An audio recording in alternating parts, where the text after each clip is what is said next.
Uma creda católica Timor-Leste celebra loro em feto sai balalehan ho missa solenidade Fatumaca Baucau.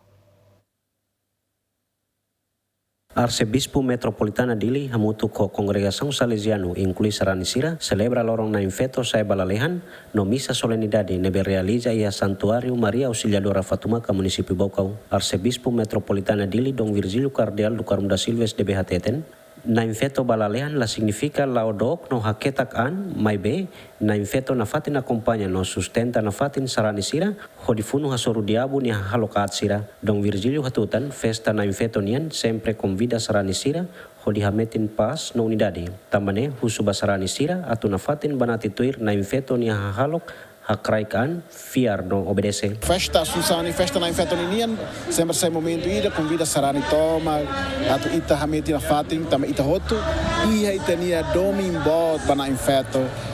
Maromak ni ina sai ite didak ni ina. Itu momento ne atu convida ita Sarani didak oisa buka atu hak basic banati tuir nini exemplo haraikan fiar ninian obediência ninian lá na fatin ane primeiro basarani hotu. Ia celebração missa ne parte Congregação Salesiano liuhusi Arcebispo Metropolitana Dili Dom Virgílio Cardeal do Carmo da Silva ordena diácono na intolo banai lulik atu halau maromak nia serviço kona ba salvação ia mundo.